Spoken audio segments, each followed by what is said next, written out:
Vamos para Lucas 2, do verso número 8 até o verso 14.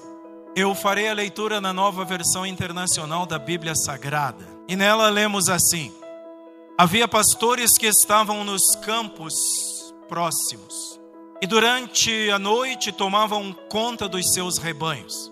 E aconteceu que um anjo do Senhor apareceu-lhes, e a glória do Senhor resplandeceu ao redor deles, e ficaram aterrorizados.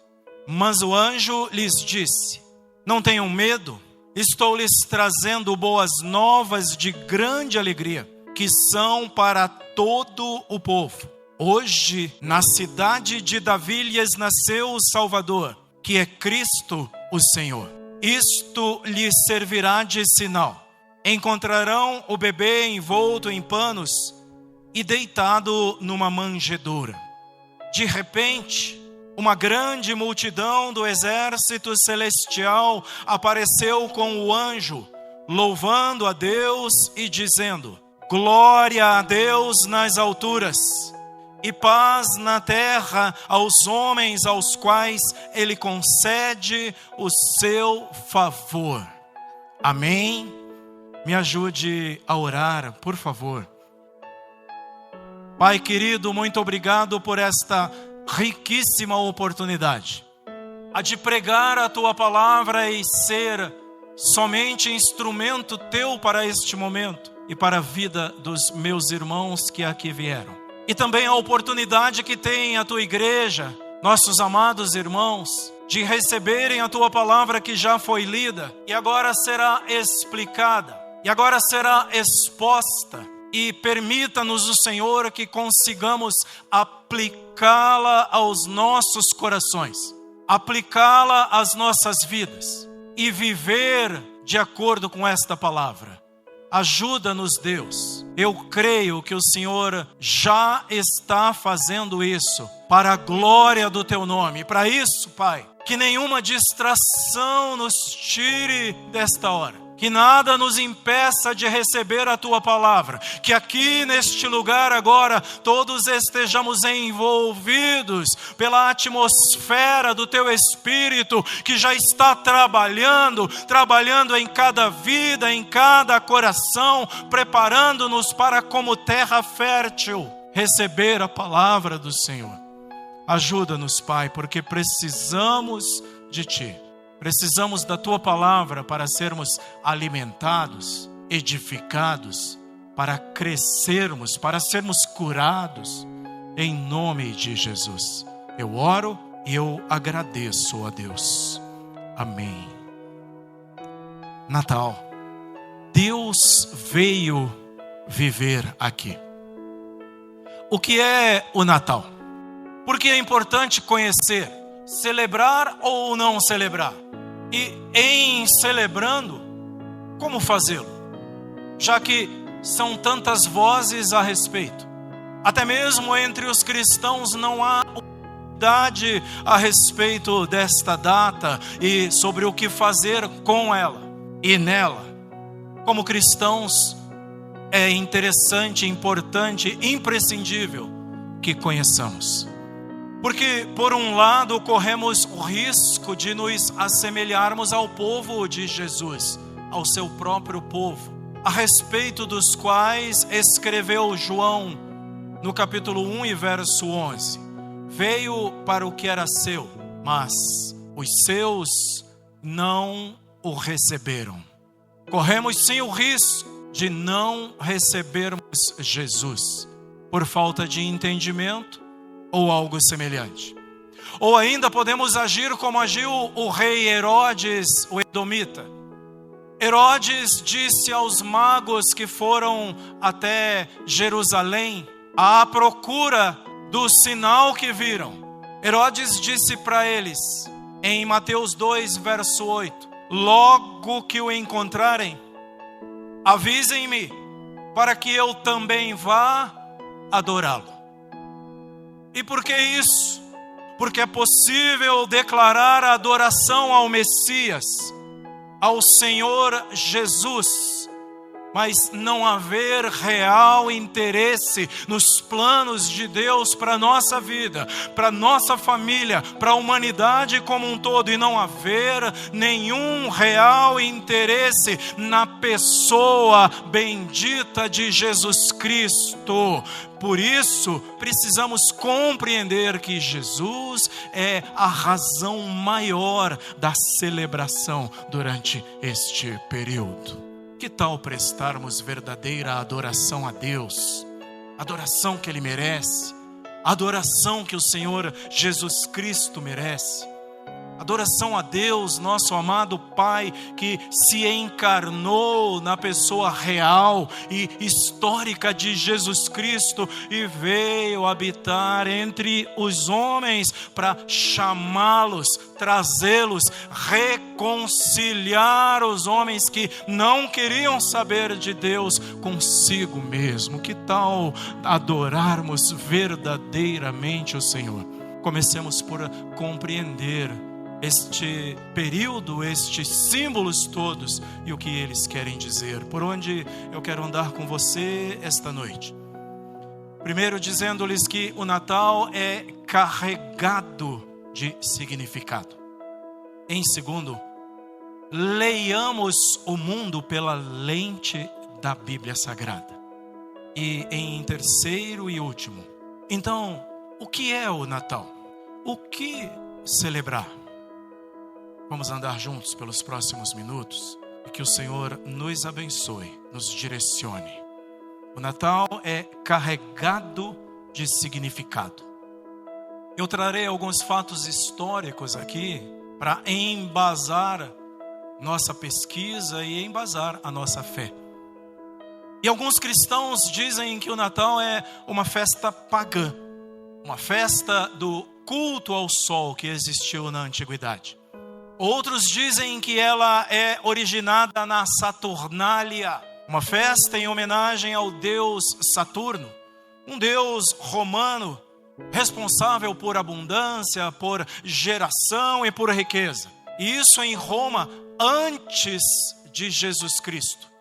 Mas principalmente por causa das semelhanças daquela festa com o que acontece no Natal até hoje, por causa das cores, por causa do comer juntos, da confraternização entre as pessoas, por causa das luzes.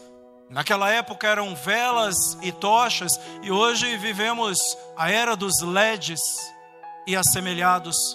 E porque também naquela época pregava-se e se procurava igualdade entre as pessoas. E havia até mesmo uma inversão de ordem social, onde os senhores serviam e os servos eram servidos durante este período. Muito semelhante, portanto, ao período do Natal, em que o espírito de fraternidade invade o coração das pessoas. Depois de Cristo, até o ano 300 mais ou menos, comemorou-se esta festa, mas deu-se a ela um outro nome, as chamadas Brumálias, por causa do deus Baco, o deus do vinho, das celebrações e também o deus dos excessos em todos os sentidos. Agora, quero lhes chamar a atenção, vejam a força do cristianismo.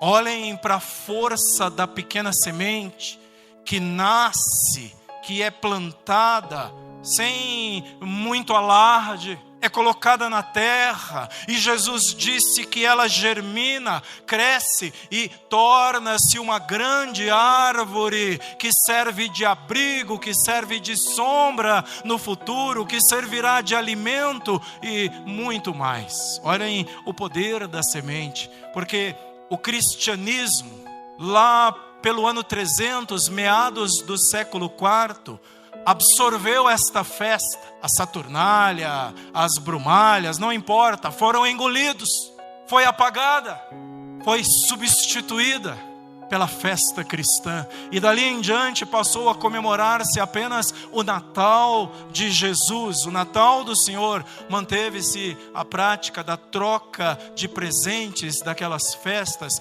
mas a festa de então para cá passou a ser a celebração do Natal do Senhor Jesus. com semelhanças ou não, o cristianismo escolheu esta data, entre outras. Sabem por quê? Eu vou lhes mostrar na Escritura. Porque Cristo é o sol da justiça. Se for para buscar uma origem pagã, para liturgias, para práticas, para celebrações, encontraremos, meus irmãos. Serão encontradas. Encontraremos sim, mas a troco de quê? Por que fazer isso? Dizem, e não quero que me tomem por chato, que muitas memórias pagãs, de práticas pagãs, elas são trazidas à memória, são trazidas para o nosso conhecimento por cristãos mesmos, pelos próprios cristãos, porque revisitam estas memórias e trazem para o nosso tempo. Que a memória saudável do nascimento do Senhor seja a que visite o nosso coração. Que a memória daquele tempo renove nossa esperança. Comecemos olhando para a soberania do nosso Deus ao apresentar-lhes algumas coisas. Deus, nos seus tantos modos de falar, de se revelar, falou pela boca de muita gente, pela boca de muitos profetas.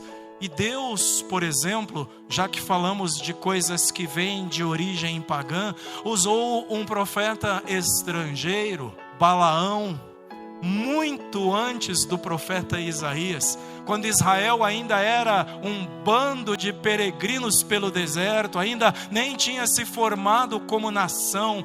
Deus usou Balaão, que dizem era um profeta vendido e até o chamam de falso profeta, e Balaão falou a respeito de Jesus.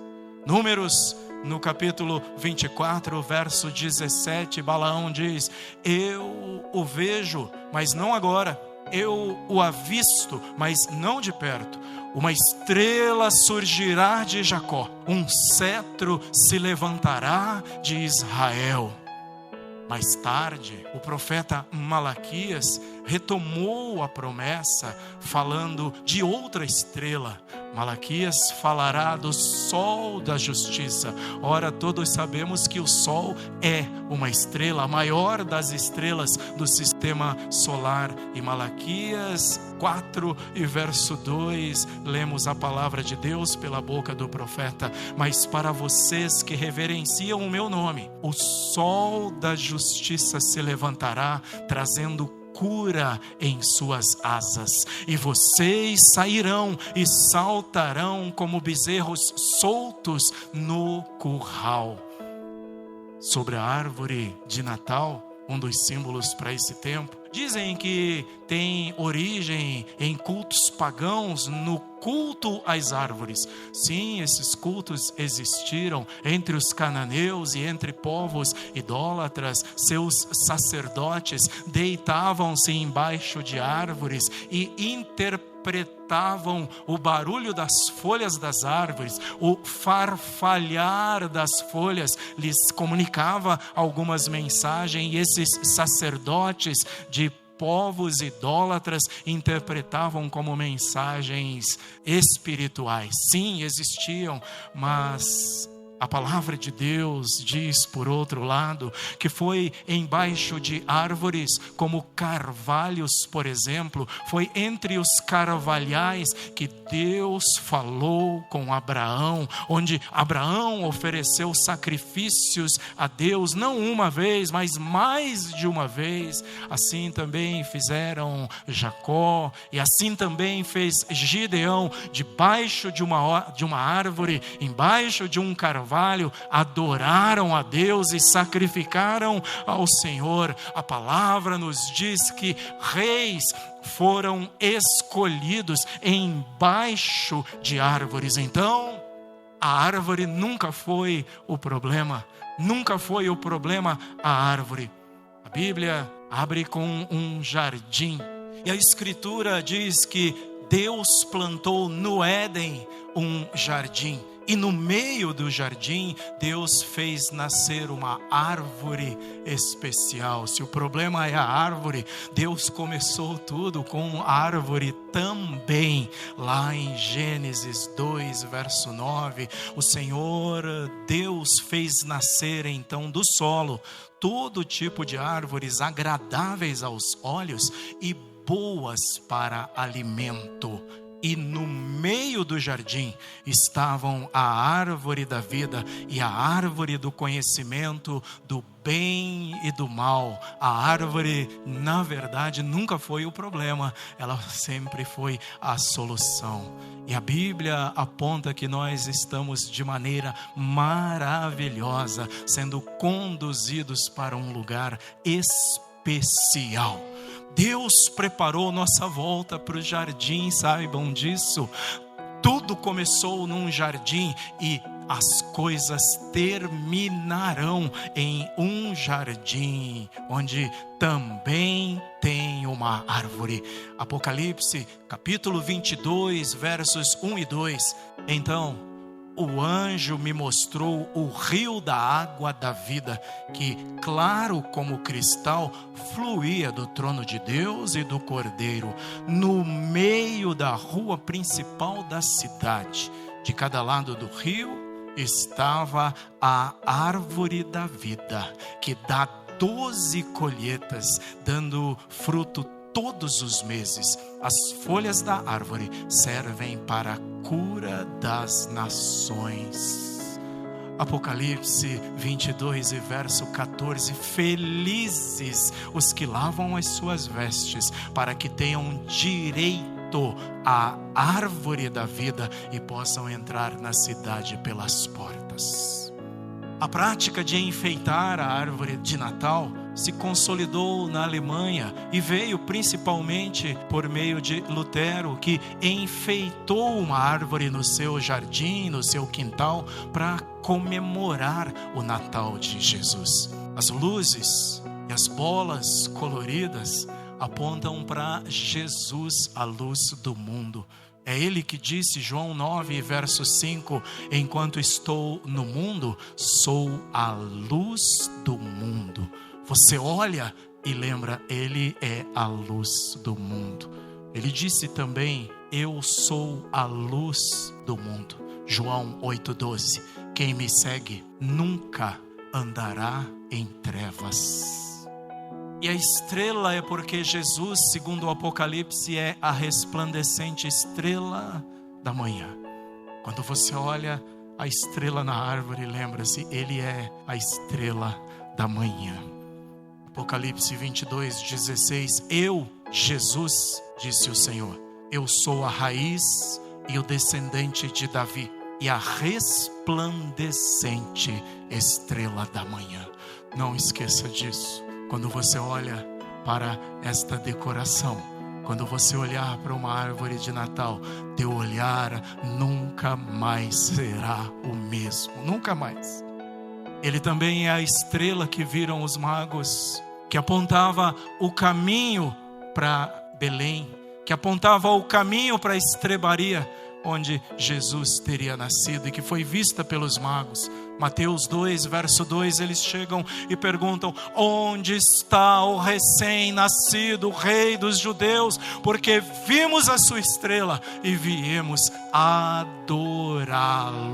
A estrela da manhã, a estrela e as luzes, as bolas coloridas, esse colorido todo serve para nos dar uma ideia de como ficou o céu naquela noite, de como ficou o firmamento naquela noite. Felizes aqueles pastores que nos campos da noite gelada da Judéia, na vigília fria da noite, foram visitados pelo anjo do Senhor e pelos exércitos celestiais. Pastores que estavam no campo. Então diz a Escritura em Lucas 2:9 que um anjo do Senhor lhes apareceu e a glória do Senhor resplandeceu ao redor deles. A Escritura diz que ficaram aterrorizados, com grande temor. Perceba o coração destes pastores,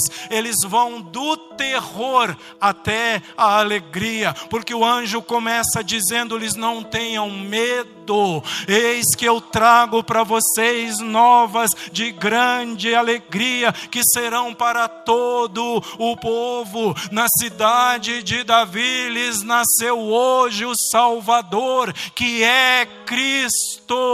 Novas de grande alegria, e isto lhes será por sinal. O anjo tem um sinal, ele tem uma dica, ele tem uma pista. Vocês não vão encontrá-lo em qualquer lugar. Ele não estava num berço, ele não estava entre lençóis macios. Isto lhes será por sinal: encontrarão o bebê deitado numa manjedoura. Encontrarão o bebê não num quarto de hospedaria luxuosa ou de um palácio luxuoso. Encontrá-lo-ão entre os animais, encontrá-lo-ão num coxo onde comiam os animais, num ambiente até mal cheiroso. Mas este é um sinal do rei, humilde, servo, sofredor. O Natal não pode passar desapercebido, a data não pode passar desapercebida, porque está cheia de significado. Que linda aquela noite! Os homens vão do terror à alegria. Nasceu-lhes o Salvador. Que notícia maravilhosa! Ah, que mensagem linda, a mensagem do Natal. Deus sempre se revela. E sabem para quem? Ele se revela ao coração despretensioso, se revela aquele que busca por quem Ele é, e não para o que pode tirar dele, e não para o que pode receber dele, mas por quem Ele é. A estes Ele se revela. Assim como os magos estrangeiros vieram lá de longe, mas vimos a sua estrela e viemos adorá-lo. E a Escritura diz que ao invés de virem para serem presenteados por este rei, eles é que lhe trouxeram presentes e lhe deram ouro, mirra, incenso. Oh, glória a Deus! Deus se revela, queridos irmãos, aos que se empenham em procurar por Ele.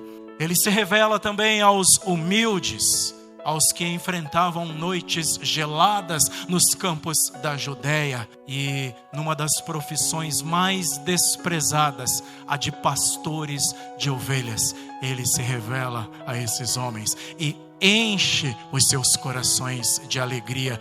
Deus fala e Deus se revela. Ele se revela ao insignificante, ao pecador, ao caído, ao afundado em vícios, ao humilhado. Ele se revela para aquele que aos olhos humanos não tem mais jeito, aquele que luta por sua sobrevivência todos os dias. Ele se revela, e por isso as palavras do Senhor Jesus dão tanta esperança. Ele se revela, portanto, aos humildes. Em Mateus 5:3, Jesus diz: bem-aventurados os pobres em espírito, ou humildes, pois deles é o reino dos céus. E aí está uma data carregada de significado. Em segundo, leamos o mundo pela lente da Bíblia Sagrada, pela lente da palavra de Deus. A Bíblia é juíza, ela não está sob julgamento, ela não é ré, ela não está para ser verificada. A Bíblia é o padrão, ela é o modelo. Nós e o mundo é que precisamos nos adequar a ela. Ela é a lente pela qual devemos ler o nosso mundo. E o cristianismo, através da Bíblia, expressa as verdades de Deus para a sua cultura, para o mundo e para a sociedade ao redor. E eu lhes trago algumas coisas mostrando de que muitas vezes se buscam coisas, sendo que a Escritura já tinha falado a respeito. Nós aplicamos o nome Emanuel a Jesus. Embora quando Isaías profetizou a respeito do Emanuel, o cumprimento imediato desta profecia se deu com o filho do rei Acás, Ezequias. Porém, 850 anos depois, eis Mateus relatando na Bíblia Sagrada, temos hoje por escrito Mateus 1, 22 e 23. Tudo isso aconteceu para que se cumprisse o que o Senhor dissera pelo profeta: a virgem ficará grávida e dará à luz um filho, e lhe chamarão Emanuel, que significa Deus conosco. Os 4 títulos aplicados ao Messias por Isaías: maravilhoso conselheiro, Deus forte, Pai da eternidade e príncipe da paz, eram usados muito antes de Isaías na sagração do faraó lá no Egito. Atribuíam-se a ele esses títulos, e Isaías aplica esses títulos ao Messias, a Jesus Cristo. Jesus Cristo é o Messias de Deus, mas no entanto, Deus, usando o título Messias, diz que Ciro, um rei persa ímpio, é seu ungido, em Isaías 45. E é assim, Messias, que Deus vai chamar Ciro, o rei persa, que conquistaria a Babilônia e seria instrumento de Deus para libertar o seu povo do cativeiro depois de 70 anos. Isso para ver que Deus está sempre trabalhando, Deus está sempre cuidando, zelando e operando, meus irmãos. E a igreja que nasce a partir de Jesus tomou para si posse de algumas coisas do Antigo Testamento e se firmou neles. Muito do que acontece no mundo a Bíblia já apontava, a Escritura já apontava. Muito do que se pensa que é novo, Deus já estabelecera de antemão. É assim com a música, é assim com as artes, é assim também com os sistemas jurídicos. Por exemplo, saibam que o direito mosaico até hoje embasa muito das teorias jurídicas do direito utilizado. Deus já estabelecera de antemão. É assim com as celebrações, liturgias, símbolos que envolvem o nascimento de Jesus, e é assim com o Natal. Por quê? Porque precisamos ler o mundo através das lentes da Bíblia e não o contrário. Fazendo assim, é a Bíblia que vai ao mundo, é a palavra de Deus que vai ao coração das pessoas, e não qualquer sistema filosófico que vem para a igreja, e não qualquer sistema mundano que entra e infesta o corpo de Cristo. Em terceiro e último, então, o que é o Natal? O que celebrar? Natal não é festa pagã, é a comemoração do nascimento de Jesus. Se a data foi 25 de dezembro ou não, isso não é nenhum problema, queridos. Todo cristão sincero e verdadeiro, quando chega nesta data, se volta para o Senhor um pouco mais e celebra e comemora o nascimento de Jesus. Na falta de data certa, ficou-se com esta, mas acredito que se escolhessem qualquer outra, haveriam os que seriam contra, haveriam aqueles que fariam comentários. Então, fiquemos com esta data e celebremos o nascimento de Jesus neste dia. Comemorar o Natal de Jesus é saudável, é renovo, é paz, é alegria que se renova e coração que se enche de esperança. O que não podemos fazer é trocar Jesus pelo Papai Noel. Sobre o Papai Noel, numa outra oportunidade, conversaremos. Não troquem o Senhor Jesus, o verdadeiro presente do Natal, por qualquer outra coisa. O que não se pode fazer é trocar Jesus por presentes. Não se pode deixar Jesus de lado e não valorizar o ajuntamento das famílias. Saibam que este é um tempo propício para evangelizar, para falar do amor de Deus que nos acolheu.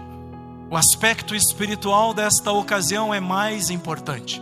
A fraternidade é boa, a amizade, os presentes, tudo é bom, não há nada contra isso, mas Jesus é o mais importante. Ele não pode faltar na festa. Neste Natal, que é daqui a pouco, talvez não se possa comprar uma roupa nova. E talvez nem seja preciso, mas o que precisamos é nos vestir da novidade de vida que há em Cristo Jesus. De acordo com Paulo aos Colossenses, revistam-se do novo, o qual está sendo renovado em conhecimento à imagem de Cristo Jesus. Colossenses 3:10. Celebremos, meus irmãos. O que celebrar? Celebremos um Natal que não seja apenas um evento, um feriado oficial, apenas uma data e uma marcação no calendário. Nesta data, muitos estão de corações abertos à história natalina, à história daquele que nasceu para dar vida. Então, convidemos as pessoas para andarem com Deus, não somente neste dia, mas por todos os dias do ano, todos os dias. Aproveitemos esta data para confrontar homens e mulheres, confrontar as pessoas com o imperativo do próprio Jesus: arrependam-se e creiam no Evangelho, porque Jesus, aquele bebê que nasceu lá em Belém, está às portas para voltar, e em breve ele será juiz e rei com a sua igreja e o seu povo. Celebremos um Natal comprometido com a proclamação do Evangelho do Senhor. Celebremos um Natal que não seja apenas para confraternização entre os homens, mas que seja para confraternização dos homens com Deus, para a confraternização da sua casa com Deus, confraternização da minha vida com o meu Deus que me salvou, que me curou e que me sustenta todos os dias. Celebremos, porque há muito para celebrar, e isto é o Natal do Senhor. Quero fazer umas considerações finais aqui. Comemore o Natal, comemore com gratidão a Deus, louve a Deus por seu Filho, louve a Deus por Jesus Cristo, o Salvador. O Natal é a notícia maravilhosa de que, não podendo fazer o caminho até Ele, Deus veio até nós. Natal é para nos lembrarmos de que Deus habitou entre nós. É a divindade fazendo o caminho inverso. É Deus vindo até os homens. Fez o caminho que jamais eu ou você poderíamos fazer. Então Deus vem, Deus se aproxima. E Deus desce e vem até o seu povo, até a terra, até nós. O Eterno entrou no nosso tempo, o Eterno entrou na nossa história, o infinito entrou no nosso espaço. O Santo veio habitar com pecadores. E essa é a especialidade de Deus: restaurar, não fazer acepção. A palavra dele diz que Deus prova o seu amor para conosco pelo fato de que Cristo morreu por nós quando ainda éramos pecadores. Não é porque eu sou bonzinho, é porque Ele nos amou incondicionalmente. Incondicionalmente. E por isso veio viver conosco, veio sofrer dores, veio sofrer privações, veio também ter alegrias, rir um pouco com a gente do seu tempo, com a humanidade. É por isso que eu jamais posso dizer que Deus não me entende. Ele entende sim. Por isso que eu jamais posso dizer Deus não sabe da minha dor. Ele sabe sim, porque Jesus sofreu dor, sofreu privações e sofreu como qualquer ser humano. Então Deus compreende e Deus sabe. No Natal nós somos lembrados o tempo todo de que, ao invés de darmos presentes uns aos outros, Deus é que nos presenteou de forma graciosa. Então, o Natal é um convite para abandonarmos a tentativa de viver sem Deus. Não dá para viver sem esse Deus tão amoroso. Não dá para viver afastado desse Deus que nos amou. Jesus diz: não foram vocês que me escolheram, antes eu escolhi a vocês. Fui eu quem escolhi vocês.